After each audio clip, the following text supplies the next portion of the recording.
वाह ये तो डको થઈ ગયો ભાઈ આમ જો अरे पर जाम हो गया था ब्रेक नहीं लगती है तो तुम नहीं સોનાની દ્વારકા ખત્તા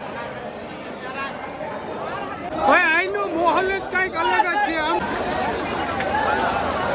તો હાલો મિત્રો કેમ છો બધા મજામાં ને સ્વાગત છે તમારું નવા વિડીયોની અંદર અને અત્યારે આપણે જઈએ છીએ બેટ દ્વારકાની અંદર તે બેટ દ્વારકાનો આ બાજુ રસ્તો છે જોવો આ બેટ દ્વારકાનો રસ્તો છે ને પણ કાલે આપણે ભાઈ ખૂબ મોજ કરી ખરેખર કાલે એટલું પબ્લિક હતું ને કે વાત પૂછવામાં આવો એટલું પબ્લિક હતું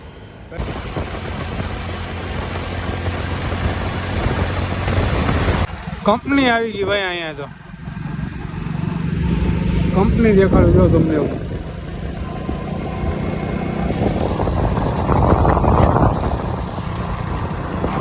ટાટાની કંપની છે રતન ટાટાનો ગેટ આવ્યો સમજો અહીંયા મંદિર છે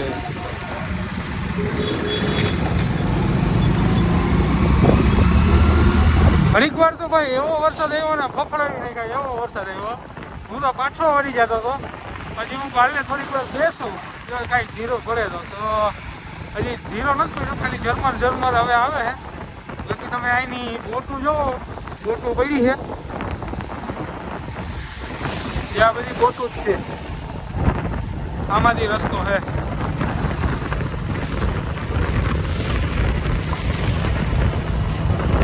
આ જોવો સુદર્શન બ્રિજ ફાઇનલી પહોંચી ગયા ખતમ હો ભાઈ નો સમજો તમે બધીમાં ઝાડવા રાખેલા હે લાઇટિંગ વાઇટિંગ એક નંબર કરેલી હોય ભાઈ કોઈને હાલીને જવું હોય તો આ બાજુ હાલીને જાય કોઈને ગાડી લઈને જવું હોય તો આપણે આખી એમાં ગાડી લઈને જાય હજુ બધા ફરવા માટે આવ્યા છે ગાડી બધા તો સાઈડમાં રાખી છે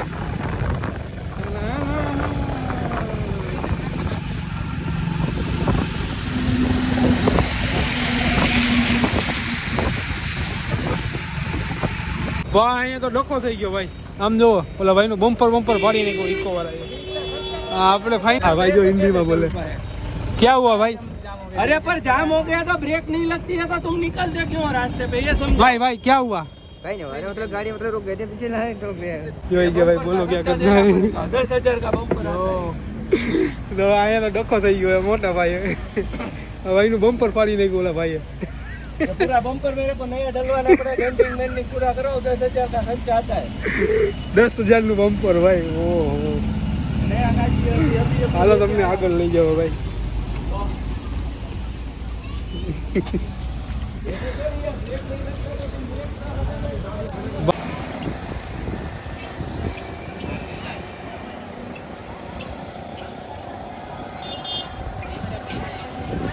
આની અંદર બધી બોટું હાલે છે સમજો ભાઈ એવું ક્યાં છે બોટું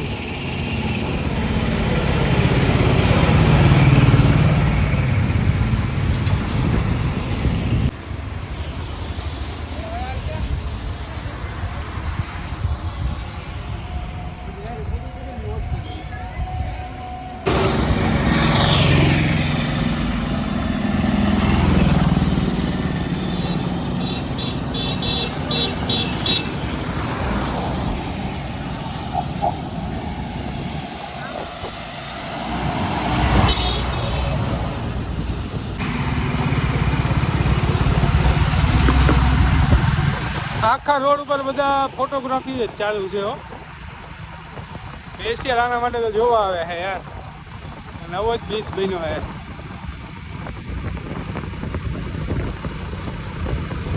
તો ભાઈ અમે તો અહીંયા બેટ દ્વારકા દર્શન કરવા માટે આવ્યા હતા હવે મંદિર તો અત્યારે બંધ છે 4 વાગે ખુલે છે બાકી તમે અહીંથી હવે મંદિરના દરવાજા દેખાય છે અને જો સામે ફોટો છે આવું બધું છે બાકી આ બધી છે ને લાઈનની છે કે અહીંયા બધી પબ્લિક આવે ને એ લાઈનમાં રહેવાનું એને દર્શનની લાઈન 4 વાગે મંદિર ખુલે પછી દર્શન થાય સોનાની દ્વારકા ખત્તા હો ભાઈ સોનાની દ્વારકા જ છે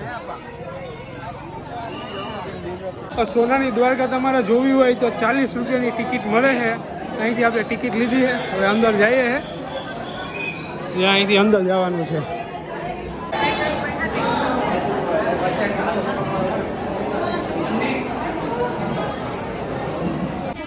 રિયલમાં સોનાની નગરી જ લાગતી હતી, જાણે આમ રિયલમાં સોનાની નગરી ના હોય એના જેવું જ અંદર હતું.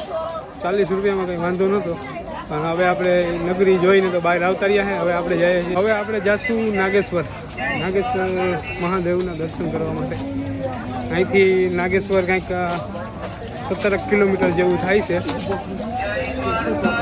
હવે નાગેશ્વર જ જઈએ. હા, ગાય ઘૂસી ગઈ સમજો. ગાય બી ફૂટ્યો હોય, મારી ભૂલ થઈ ગઈ સમજો. હજી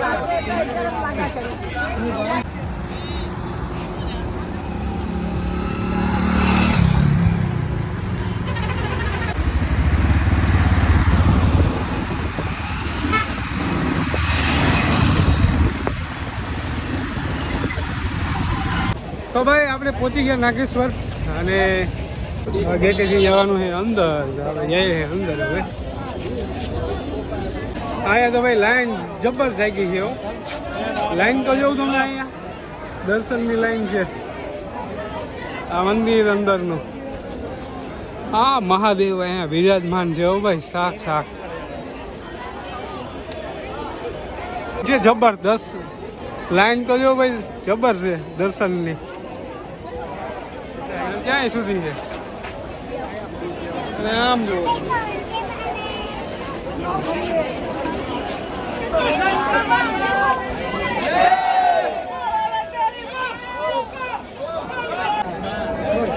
નંદી મહારાજ અહીંયા સુઈ ગયા. આમ જો આ બીજું આવ્યો નંદી અહીંયા સુઈ ગયો. બધા પગે લાગીને જાય છે.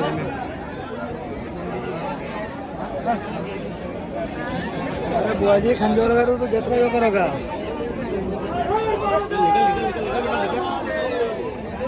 ભાઈ અહીંનો માહોલ જ કંઈક અલગ જ છે. આમ જોવો તમે ખાલી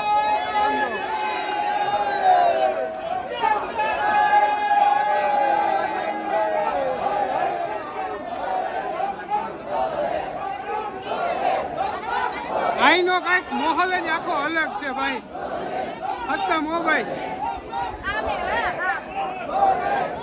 तो बड़ी इंतजार के बाद हम मंदिर के अंदर प्रवेश कर लिया है.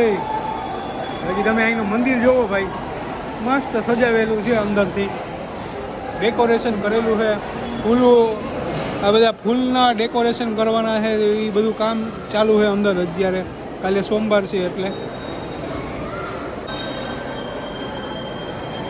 અને કદાચ સોમનાથમાં છે ને ભાઈ આજે ઓલી હાલવાની રેલિંગ બનાવી છે ને એ ઓછી છે. અહીંયા બહુ છે સમજો. કવડી રેલિંગો છે. હા મોટી રેલિંગો છે બધી. તમારે એને જો અહીંયા કંઈ પણ ભગવાનને અર્પણ કરવું હોય, થાર ચડાવવો હોય ને તો 1000 રૂપિયાનો થાર આવે. થારની અંદર જો શ્રીફળ છે, નારિયેળ આવું બધું છે અંદર. અને તમે આ અંદર જઈને અભિષેક કરી શકો. બાકી તમને અહીંથી મંદિર હમણાં દર્શન કરાવું.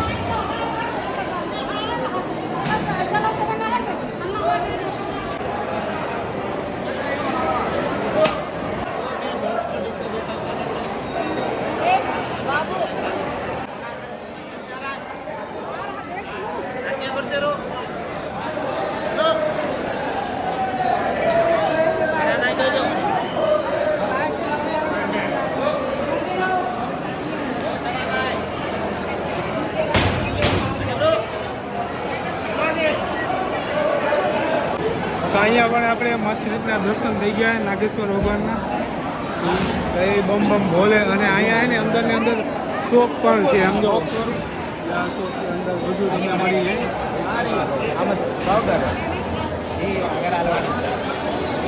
એ અંદર જ બધું મળે છે ભાઈ. માળા છે, બ્રેસલેટ બધું મળી જાય. જે આ બધા લે છે. હવે અહીંથી તમે મંદિરના ખાલી દર્શન કરો ભાઈ. અંદર આપણે અંદર જ છીએ હજી.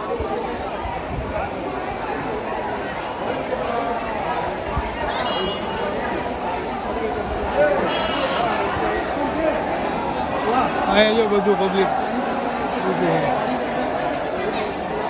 અહીંથી ભાઈ મંદિર મસ્ત આવે છે. આમ જોવો તમને અહીંથી મંદિરનો નજારો બતાવું ખાલી. क्या ये फोटो निकाल लेगा ना તો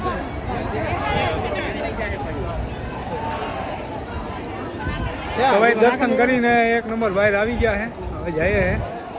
ટ્રાફિક હતું ભાઈ જબરીનું હો, ફૂલ ટ્રાફિક હતું ગાડીમાં. અડધી કલાકે ગાડી નીકળી અને આ રોડ સીધો જાય છે હવે દ્વારકા. એટલે આપણા બિસ્તરા અને આપણી જે બધી વસ્તુ પડી છે દ્વારકા તો એ લઈ અને પછી આપણે નીકળવાના છે રાજકોટ. તો ભાઈ આપણે નાગેશ્વરથી તો આવી ગયા હે, આપણે જ્યાં રૂમ હતો ત્યાં. અને કમ્પ્લીટ રસ્તો હતો ને ભાઈ ત્યાંનો નાગેશ્વરનો રસ્તો છે, નાગેશ્વરથી દ્વારકા સુધીનો એકદમ ખરાબ રસ્તો છે. હાવ એટલે હાવ ખરાબ. એટલી ધૂળ ઉડતી આંખોમાં અને એટલા રોદા આવતા હતા. બધો આખો રસ્તો બેકાર છે. અહીંથી ગયો ને ત્યારે રસ્તો મસ્ત હતો. જે બેટ દ્વારકાવાળો રસ્તો છે ને એ ગોલી જેવો રસ્તો, એક નંબર રસ્તો. આ રસ્તો હાવ બેકાર છે. અને બાકી તો હવે આપણે અહીંથી નીકળીએ છે, રાજકોટ જવાનું છે તો રાજકોટ જઈએ છે અહીંથી. અને આપણું ગાડીનું જો સેટઅપ તમને બતાવું, સેટઅપ એક નંબર થઈ ગયું છે બધું. જો આ રીતના સેટઅપ આપણે ગોઠવું છે. આ ક્યાંય હલે નહીં એવું કમ્પ્લીટ થઈ ગયું છે. અને આમાં છે રેનકોટ, એટલે કે વરસાદ કે કંઈક હોય તો પહેરવા થાય. બાકી હાલો હવે જય દ્વારકાધીશનું નામ લઈ અને રાજકોટ માટે નીકળીએ હે. ગરમી તો જો થાય છે, એટલો વરસાદ થયો તોય.